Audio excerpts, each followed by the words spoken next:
Bonjour et bienvenue dans ce premier format bref de la chaîne Sofraili. Son but, vous permettre de poser une fois par mois des questions qui vous taraudent et y trouver peut-être une réponse via cette vidéo. Bien entendu, je ne pourrai pas répondre à toutes les questions, donc j'en prendrai 3 parmi la liste que vous me fournirez. T'as pas l'impression d'oublier quelque chose ou quelqu'un? Ah oui, je serai accompagnée de... Elle. Mon ego. Sans doute la partie la plus intelligente de cette vidéo. Je vous laisserai vous faire votre avis vous-même. Bon, on se remet aux questions?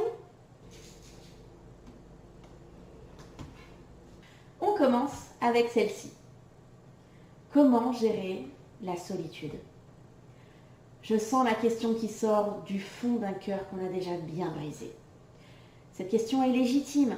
Si elle fait suite à une rupture, elle est normale. On passe d'un tout, incluant un rythme de vie, des habitudes, un environnement commun de 2 personnes ou plus, qui ont appris à jongler ensemble, à créer un planning intrinsèque ensemble, à faire de grosses bêtises ensemble.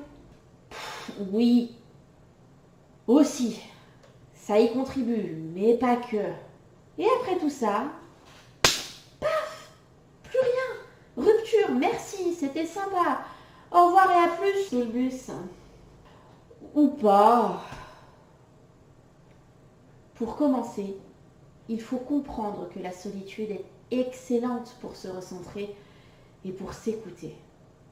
Pas d'avis, pas de commérage, de prise de position ou de jugement de l'entourage. Pas de regret ou de remords à la vue d'une photo de l'ex.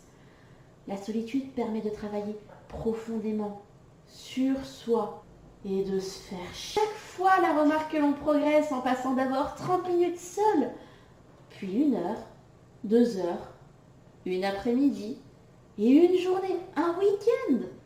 Qui mieux que soi pour comprendre soi? Sauf que j'ai beau chercher, toi je te comprends toujours pas. Ensuite, l'idée est de se souvenir de l'avant. Comment c'était avant? Bien? Ok. Retrouvons donc un peu de l'avant maintenant. On retrouve le confort des souvenirs qui permet un temps le passage de l'orage dans une zone de confort bien connue et donc contrôlée. Elle n'est que temporaire, mais elle soulage.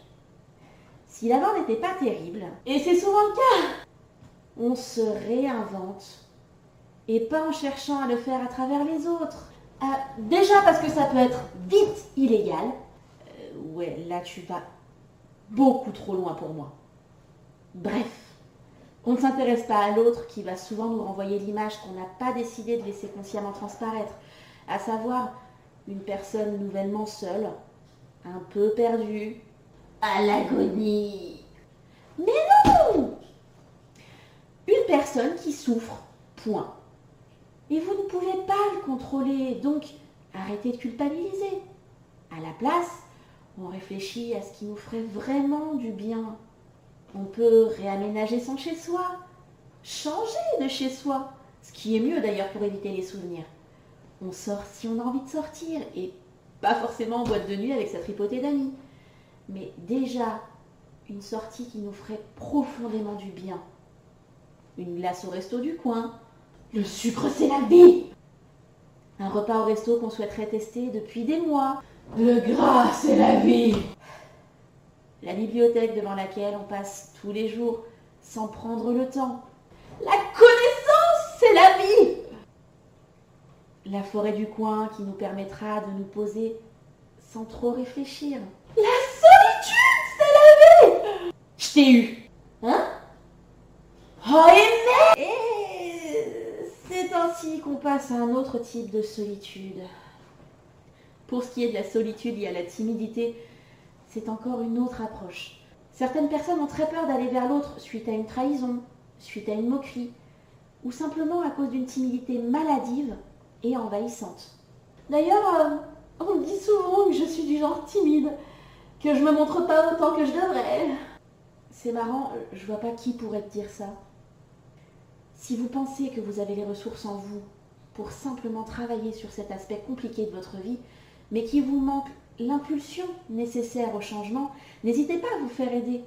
Sophrologue, psychologue, énergéticien et toutes les autres professions paramédicales sauront vous aiguiller et vous donner des exercices concrets à mettre en place dans votre quotidien pour lutter contre cette solitude qui empoisonne votre vie.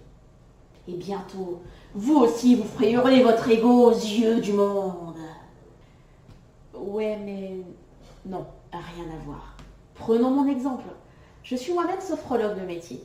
Et ce que je propose aux personnes timides, ce sera plutôt des exercices de respiration en situation anxiogène ou de la visualisation pour reparamétrer le cerveau à sa capacité à aller vers l'autre, à comprendre que l'autre n'est pas un danger. Donc tu étouffes les égos. Non, parce que la timidité, c'est déjà un ego étouffé. C'est déjà un manque de mise en valeur de nos compétences, nos capacités ou nos talents. La timidité, c'est le signe d'un manque de confiance en soi.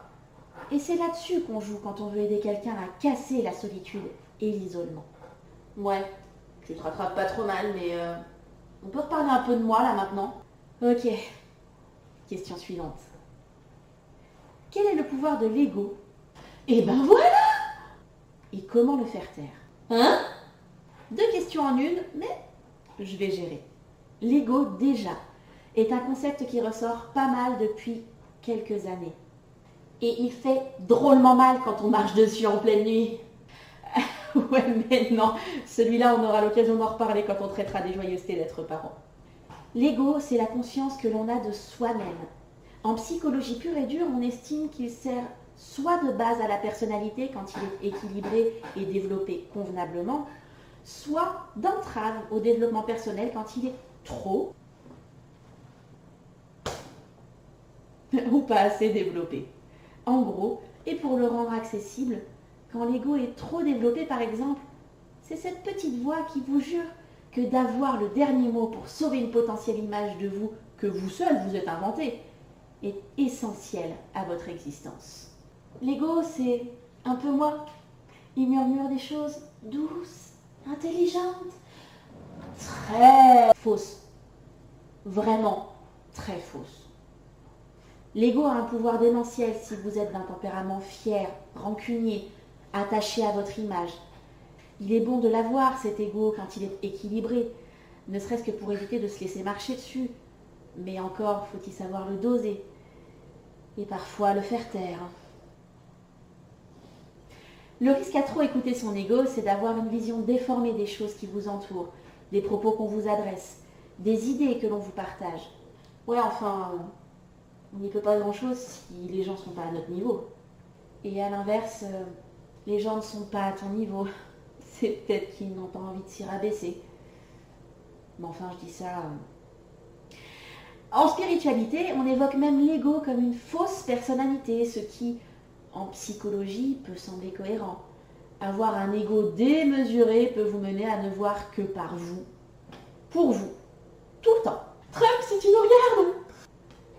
Le risque, à l'inverse, de ne pas assez écouter, comme je l'expliquais en parlant de timidité plus tôt, c'est de s'oublier au profit des autres, et ce faisant d'oublier aussi qui l'on est, ce que l'on vaut, et quelle est notre place.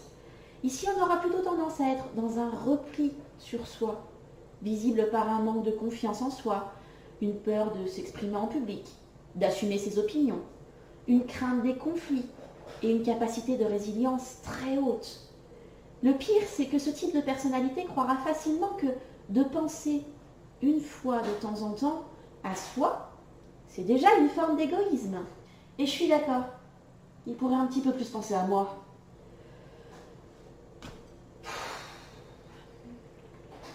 Alors, comment faire taire un ego trop présent? Perso, j'ai tenté plein de choses. Comme ça, par exemple. Et au final, la seule chose qui marche, c'est de travailler dessus. En vous focalisant sur moi? Non, vraiment, toujours pas. En vous focalisant sur le fait que votre fierté ne va pas vous permettre d'aller vers l'autre après une dispute pour une broutille. En comprenant que parfois, le pardon est aussi profitable à vous qu'à l'autre.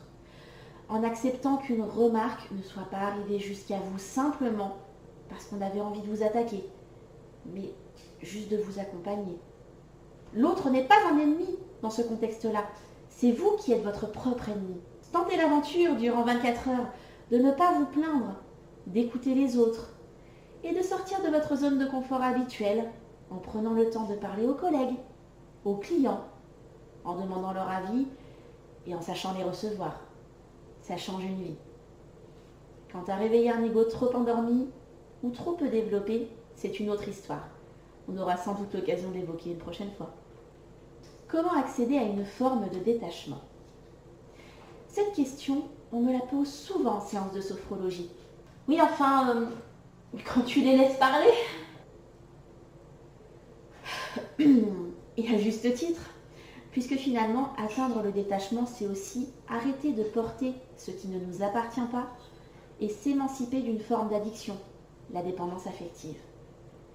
Le détachement doit apparaître quand vous réalisez que quelque chose n'est pas ou plus bon pour vous. La cigarette, l'alcool, la drogue. Oh, là, oui, bon, effectivement, mais pas que. Il peut s'agir plus largement d'une relation toxique, d'un emploi qui ne vous satisfait plus, d'un deuil qui se prolonge et de tellement d'autres choses. Il n'existe pas de recette miracle pour le détachement. Sans ça, tu serviras à rien. Peut-être. Mais foncièrement, là, c'est pas la question. On ne peut jamais rien dire. Là, par exemple, on est dans la relation toxique. Je pourrais appliquer le détachement. Non, mais t'oserais pas. Donc, je vais continuer à l'ignorer. Mais tu peux juste tenter et reprendre où j'en étais. La garce. Le principe même du détachement, c'est en partie de laisser l'ego de côté et de s'ancrer sur ses besoins profonds. Aller de l'avant, se sentir mieux, évoluer, ou juste aller bien avec moi. En acceptant de lâcher l'emprise que les choses ou les gens ont sur vous, vous reprenez votre vie en main et vous pouvez doucement, progressivement revenir aux bases. Chacun a sa méthode pour accéder au détachement. Ce peut être suite à une rupture totale de l'environnement habituel par une retraite quelque part, un jour ou 10. Ce peut être avec une très longue discussion qui pose les bases d'un arrêt de l'hypocrisie ambiante, justifiant votre malaise et l'emprise des autres. Ce peut être une démission. Ce peut être une méditation durant laquelle on rompt tout bonnement et simplement les liens toxiques. Ce peut être avec une aide thérapeutique, si le deuil est trop long et qu'on n'arrive pas à relever la tête. Le détachement, si l'on n'arrive pas à l'appliquer seul, on doit être capable de demander l'aide de quelqu'un pour l'atteindre. Qu'en penses-tu, toi? Allô? Hein? Quoi? Ah, tu me parles? Excuse-moi, je m'étais détachée de toi. Voilà, c'est déjà la fin de ce format bref. J'espère avoir pu vous apporter quelques réponses et pour le prochain numéro, j'ai besoin encore une fois de votre aide. N'hésitez pas à laisser vos prochaines questions en commentaire de cette vidéo et en attendant, n'oubliez pas, vous seul guidez votre vie. Alors, c'est qui le chef?